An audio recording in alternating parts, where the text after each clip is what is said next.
जहां पर यूपी सरकार की प्रेस कॉन्फ्रेंस हो रही है। आइए आपको दिखाते हैं।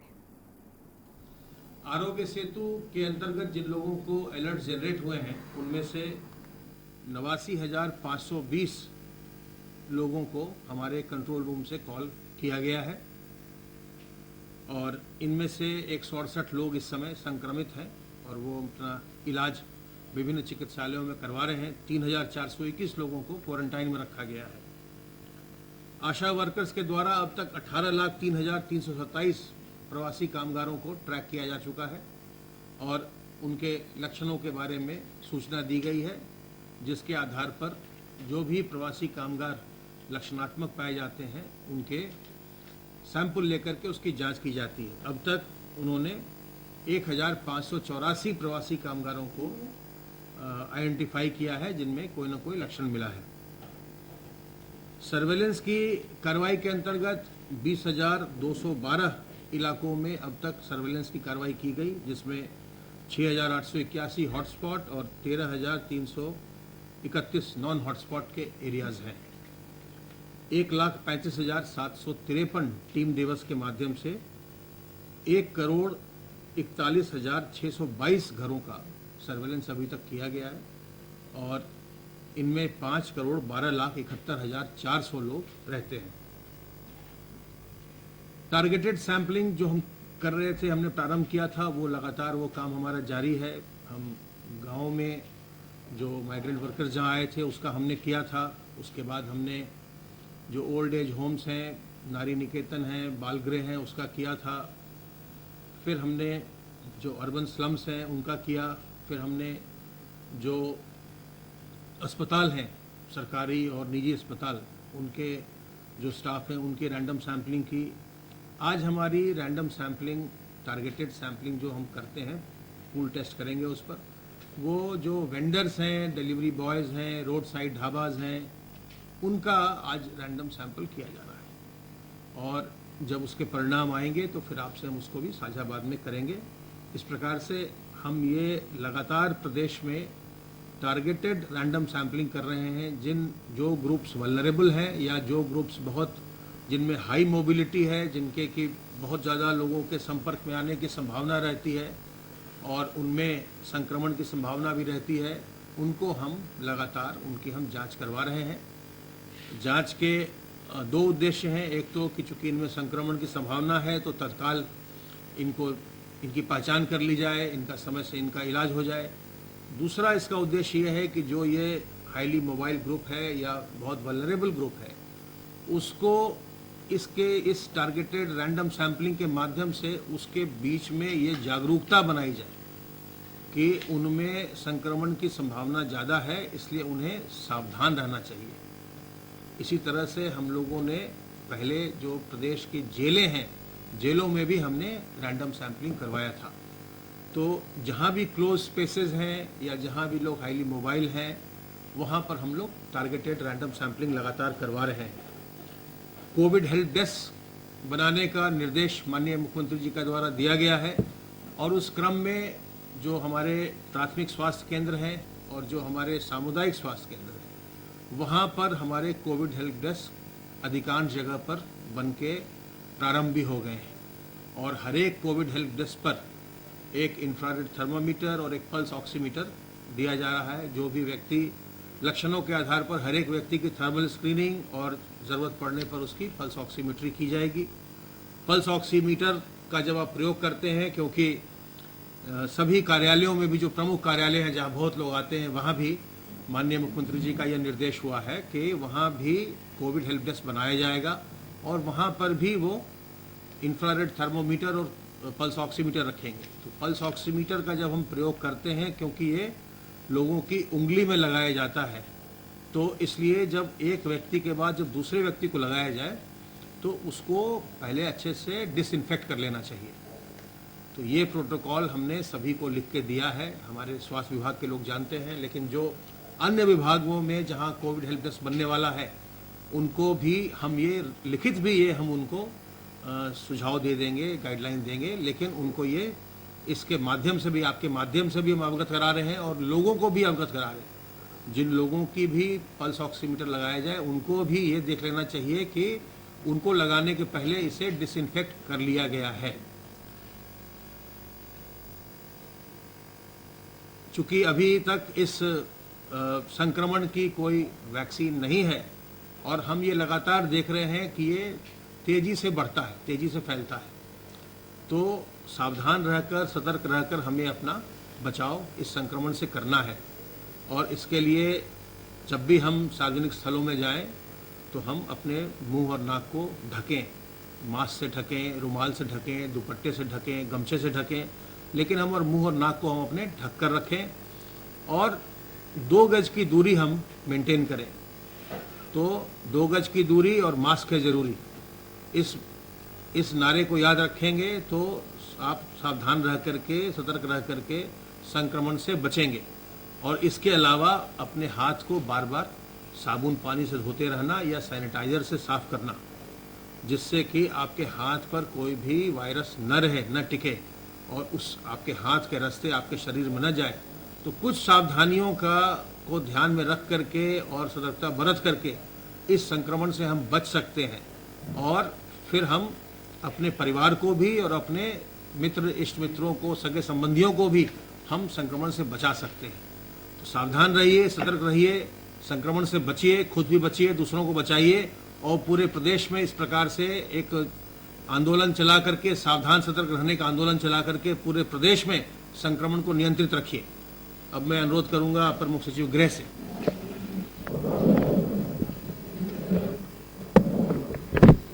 माननीय मुख्यमंत्री जी ने आज कोविड-19 की समीक्षा बैठक और उसके रोकथाम के लिए टीम 11 की बैठक की। मुख्यमंत्री जी ने यह आदेश दिया है कि जिलाधिकारी और मुख्य चिकित्सा अधिकारी हर जिले में एक बृहद अभियान जो है स्क्रीनिंग का चलाएं और इस बृहद अभियान के तहत चिकित्सा विभाग को और सभी फील्ड के अधिकारियों को निर्देश दिया है कि इसकी कार्य योजना बनाते समय 1 लाख टीमों को जो है कम से कम 1 लाख टीम गठित करके इस पूरे अभियान को, स्क्रीनिंग को चालू किया जाए। स्क्रीनिंग में जो भी लोग संदिग्ध पाए जाएं उनके तुरंत उनको जो है चिकित्सा और उनके उपचार के लिए व्यवस्था की जाए। आप सब जानते हैं कि स्क्रीनिंग में इंफ्रारेड थर्मामीटर, स्क्रीनिंग में पल्स ऑक्सीमीटर, स्क्रीनिंग में पूरा सावधानी बरतते हुए सैनिटाइजर का इस्तेमाल करते हुए सभी व्यवस्था सुनिश्चित करनी है। तो इस पूरी व्यवस्था और इस अभियान को चलाने के लिए उन्होंने निर्देश आज दिए हैं। मुख्यमंत्री जी ने ग्रामीण और शहरी क्षेत्र में ये जो स्क्रीनिंग का कार्य करने का आदेश दिया है, इस पे ये कहा है कि पूरा ज्योग्राफिकली पूरा एरिया कवर हो जाए, यानी मैप ऐसा बने कि हर घर जो उस क्षेत्र में पड़ता है, उस गांव में पड़ता है, वो कवर हो जाए। शहरी क्षेत्र है तो पूरा वार्ड कवर हो जाए। ये निर्देश उन्होंने दिए हैं और ये कहा है कि स्क्रीनिंग ऐसी हो जो प्रभावशाली हो, केवल कहने सुनने मात्र पर ना हो। एक्चुअली जो है टेम्परेचर लिया जाए, बहुत जल्दी लिया जा सकता है। एक्चुअली ऑक्सीजन कंटेंट लिया जाए। ऑक्सीजन कंटेंट अक्सर जो बहुत मरीज ऐसे होते हैं जो एक क्रिटिकल कंडीशन में होते हैं, उनका ऑक्सीजन काफ़ी कम हो जाता है बॉडी में और तुरंत नापा जा सकता है। तो ऐसे लोगों को जो है चिन्हित करके आगे लाया जाए। ये बृहद अभियान चिकित्सा विभाग ने चला रखा। अब इसको व्यापक रूप से और 1 लाख तक की जो है टीमों को गठित करने का निर्देश आज दिया उन्होंने। दूसरा निर्देश उन्होंने ये दिया है कि जो कोविड हेल्प डेस्क बनाने का स्वास्थ्य विभाग ने आदेश दिया है, हर जनपद में हर चिकित्सालय पर, पीएचसी पर, सीएचसी पर, एडिशनल पीएचसी पर, जिला चिकित्सालय पर, निजी अस्पतालों में, ब्लॉक पर, थाने पर, तहसीलों पर, जिला कार्यालयों पर, कहीं भी कोई बड़ा प्रतिष्ठान है तो वहाँ एक कोविड हेल्प डेस्क बनाई जाए, प्रचार अच्छा किया जाए, वहाँ पर इंफ्रारेड थर्मामीटर, पल्स ऑक्सीमीटर की व्यवस्था कराई जाए, जिससे कि कोई भी व्यक्ति अगर कोविड हेल्प डेस्क पर जाता है तो तुरंत उसको जो है राहत दी जा सकती है और उसको उसके बारे में, लक्षणों के बारे में बताया जा सकता है। कोविड हेल्प डेस्क पर जिन लोगों की ड्यूटी लगाई जाए वो सुबह से रात तक ड्यूटी रहे और उनको ऐसी ट्रेनिंग दी जाए कि वो बहुत जल्दी ही जो है लोगों का परीक्षण कराकर उनको आगे ले जा सकते हैं। कोविड हेल्प डेस्क के लिए उन्होंने डीजीपी साहब को और मुझे आदेश दिया है कि कुछ जगहों पर हम लोग खुद जाकर देखेंगे। प्रत्येक जनपद में सूचना विभाग को ये निर्देश दिए गए हैं कि वो उनके सूचना अधिकारी जो भी कोविड हेल्प डेस्क के फोटो है वो ट्वीट करके उसकी जो है व्यापक प्रचार प्रसार की कार्रवाई सुनिश्चित करें। डीएम्स को भी कहा है कि बड़ा सा बोर्ड लगा दें जहां भी कोविड हेल्प डेस्क है, और हर जनपद में अगले 2 दिन में यानी बुधवार तक हर हालत में कमिश्नर्स और डीएम्स कोविड हेल्प डेस्क सुनिश्चित करा ले। मुख्यमंत्री जी ने टेस्टिंग की क्षमता को 25,000 करने का आज पुनः विस्तृत विचार विमर्श किया। आईसीएमआर से सहयोग लेने के लिए आदेश दिए। वैकल्पिक टेस्टिंग की व्यवस्था के लिए जैसा कि चिकित्सा शिक्षा के एसीएस साहब ने बताया कि एंटीजन का नया टेस्ट कोरिया से आया है। ये भारत सरकार ने भी और कुछ अन्य प्रदेशों ने भी शुरू किया है। हमारे प्रदेश ने भी अग्रणी इसमें रोल लेकर मुख्यमंत्री जी ने कहा इसको तुरंत जो है फील्ड में लगाया जाए। तो किट्स जो है अब बहुत जल्दी हमारे प्रदेश में भी शुरू हो जाएंगे, जिससे ये पता लग जाएगा कि फला व्यक्ति कोविड पॉजिटिव है या नहीं। मुख्यमंत्री जी ने विशेष सचिव स्तर के अधिकारियों को पुनः फील्ड में भेजने का निर्देश दिया है, जिससे कि जिलाधिकारियों का सहयोग मिल सके, अस्पतालों का निरीक्षण हो सके और कोविड हेल्प डेस्क और ऐसी पूरी व्यवस्था जो है उसकी समीक्षा हो सके। 11 जनपदों में जो वरिष्ठ नोडल अधिकारी भेजे गए थे उनकी रिपोर्ट शासन में प्राप्त हो गई है। मुख्य सचिव महोदय और बाकी सभी वरिष्ठ अधिकारी उनका परीक्षण करके समीक्षा करके जो सुधारात्मक कार्य करना है ये निर्देश जल्दी ही दिए जाएंगे। अस्पतालों में भर्ती रोगियों को निश्चित समय में दवा पानी और भोजन मिले ये निर्देश हैं, और होल्डिंग एरिया में 15 मिनट से ज्यादा न रहे, यानी जहां भी होल्डिंग एरिया होता है जहां उनको टेस्ट करके आगे भेजा जाना होता है वहां 15 मिनट से ज्यादा न रहे। ये मुख्यमंत्री जी का मार्गदर्शन प्राप्त हुआ है, इसका क्रियान्वयन फील्ड में किया जाना है। जो भी अस्पताल हो उनमें सुरक्षात्मक उपकरण पीपी, मास्क, किट्स, ग्लव्स, बाकी सब चीजों को अभी निश्चय ही जो है कार्रवाई करने का निर्देश उन्होंने दिया है। उन्होंने ये भी आदेश दिया है कि जो हमारी पीएसी है जहां 1-2 जगह संक्रमण पाया गया, विशेष रूप से पीएसी जो अपने बैटालियन से बाहर है, उन पीएसी को प्रॉपर खाली भवनों में, सुरक्षित भवनों में जहां शौचालय और अच्छी सुविधा हो, एडीजी पीएसी को निर्देशित किया है कि पीएसी को एक प्रॉपर स्थानों पर पूरे प्रदेश में रखा जाए, जिससे कि उनके बीच संक्रमण की कोई संभावना न रहे। मेरी ओर से भी, गृह विभाग की ओर से भी जल्दी ही आज ही जिलाधिकारियों को निर्देश जाएगा कि वो पीएसी को अपने एक प्रॉपर और सुरक्षित स्थानों में, स्कूल के भवनों में, अन्य ऐसे भवनों में जरूर शिफ्ट कर दें। मुख्यमंत्री जी ने कहा है कि जागरूकता अभियान को बढ़ाने की जरूरत है। कोरोना से डरने की जरूरत नहीं है। कोरोना से लगभग जो है 60-65% लोग अब उपचारित होकर जो है पुनः स्वस्थ हुए हैं। तो उपचार की प्रतिशत प्रदेश में बहुत अच्छी है, आगे और बढ़ती जा रही है। तो ऐसे में लोगों को डरने और घबराने की जरूरत नहीं है।